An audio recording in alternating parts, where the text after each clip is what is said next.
Hello, folks. Paul Woodadge here, live from Sword Beach. I don't expect anybody's there watching, and I think the wind might be a little bit of a problem on the audio. But long story short, I've been at Pegasus Bridge, had lunch there. I'm going down there to the port at Ouistreham in a few minutes' time to meet Sam Jolly and see Montgomery's car. She's with that. I'm trying to see her for the last 2 or 3 days, and I've got a few minutes to spare, so I thought I'd come to Sword Beach, basically, to pay homage to my great uncle Cyril Rand of the 2nd Battalion Royal Ulster Rifles, who didn't land precisely where we are. This is towards the left of Sword Beach. So the ferry port is over there. Over there in the background is the high ground where the British 6th Airborne Division landed, and the commandos who landed just a bit further up. The commandos landed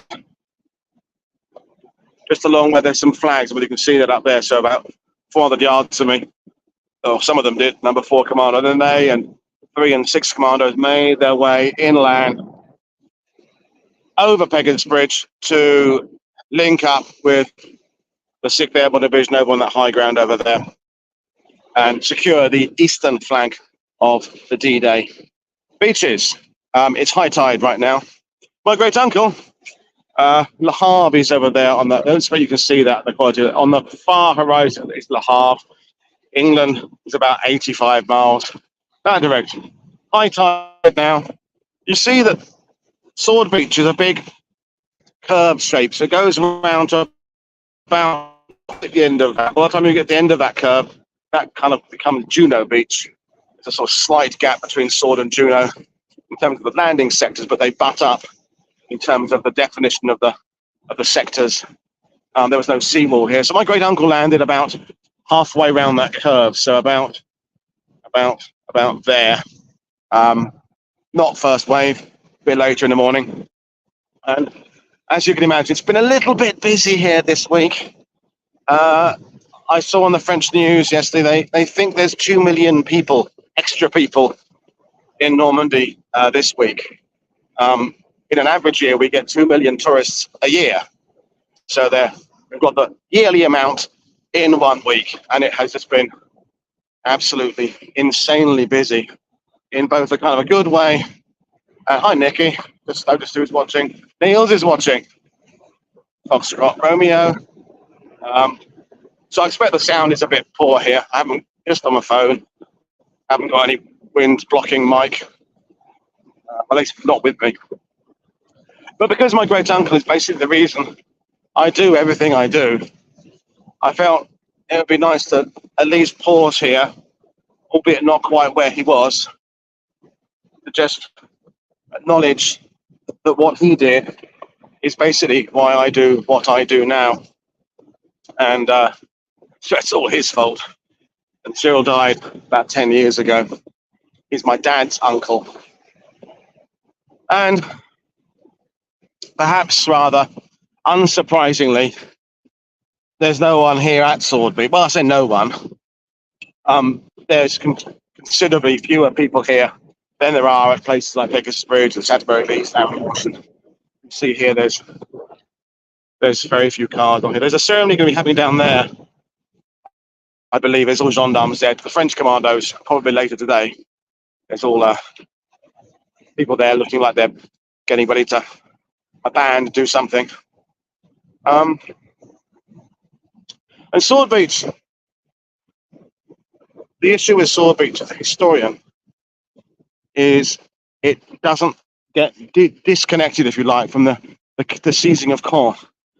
Here, by the way, is Maurice Chauvet, Bernard Saunier. They're 2 of the famous French commandos who were here.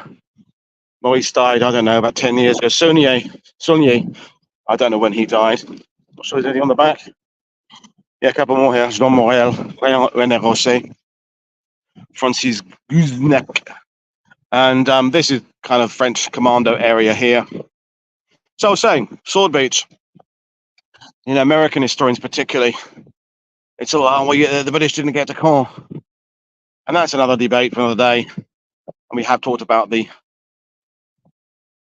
don't want to use the word failure, the fact that the fight to get to Caen became too much to expect on D-Day. But the actual landings themselves, unfolded here on Sword Beach, went pretty damn well.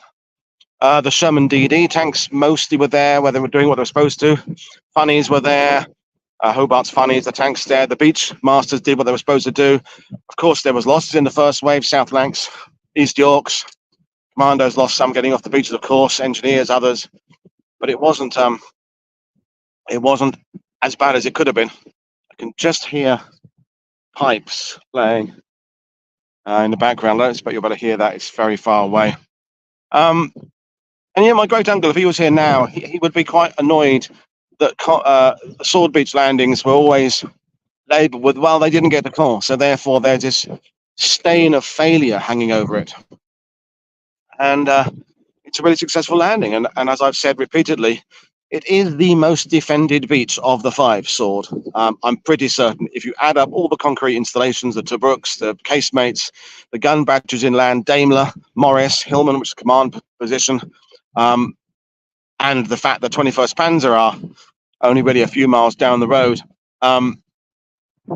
maybe not the concentration of troops in some ways. It's all how you define biggest and most defended. But in terms of concrete structure, Sword is the one. And that's not counting the stuff over the other side of Weistram over there, at the beginning of that high ground, so Merville Battery, and on the beach there's the Merville, Franceville positions, which were heavily bombed. I think 150 bombers bombed them.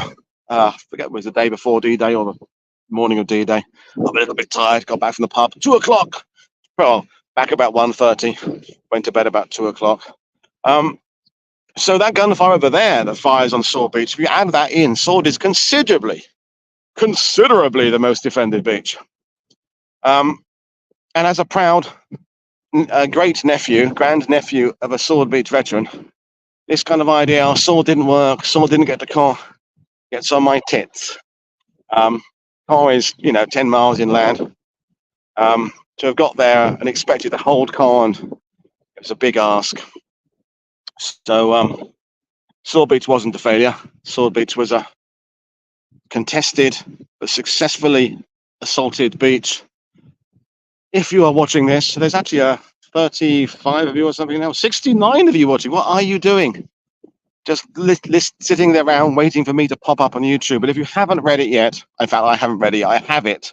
Stephen Fisher's new book on Sword Beach is going to be the book.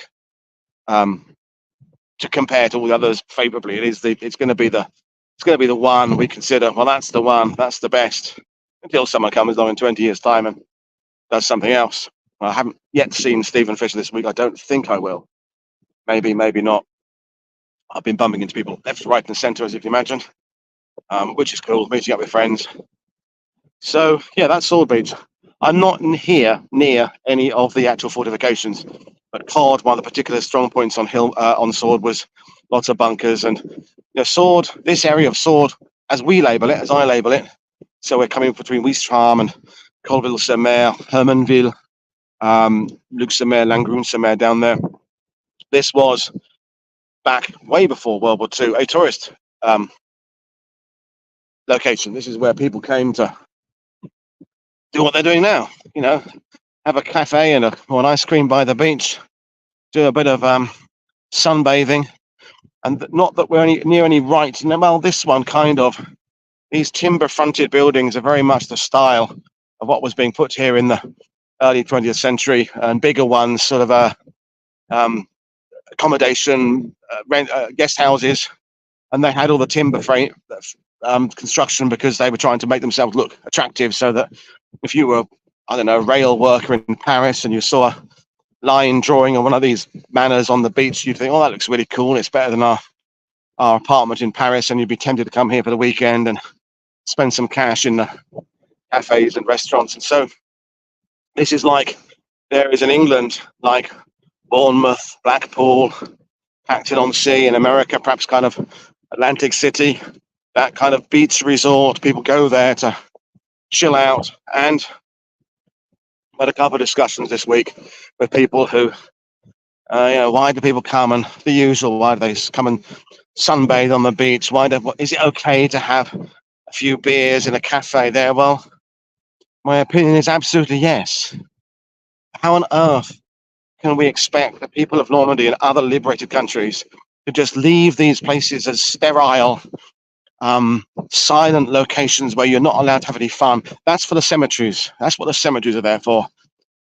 But life goes on. Every veteran I've spoken to ever, pretty much, loves the fact that these beaches are being used for pleasure and people come here to have an ice cream and a lie down. It's what it all was for at the end of the day, to remove restrictions, to gain back freedom, to people to do what they want to do, marry who they want to marry, go where they want to go. And that's what D-Day and the liberation was all about. So closing off these beaches and saying, oh, you can't come and have fun there because people died there. Well, people died everywhere in Europe. Europe is one big mega battlefield, as indeed most of the world is.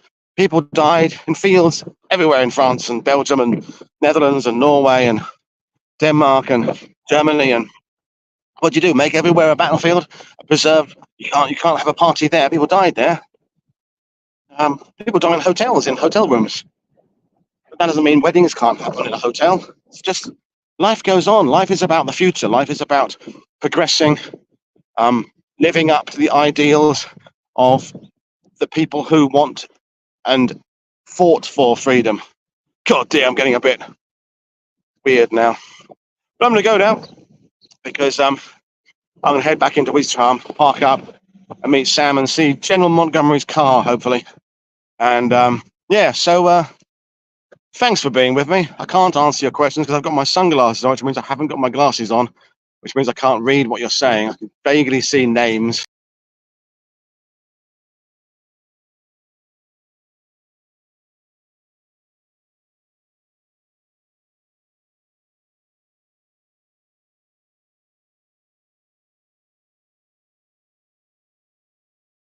Wrong. But I'm going to go now. Thanks for watching. Thanks for all the people who've subscribed and added more to their Patreon donations, etc. the last few days. Mostly appreciated, or most appreciated.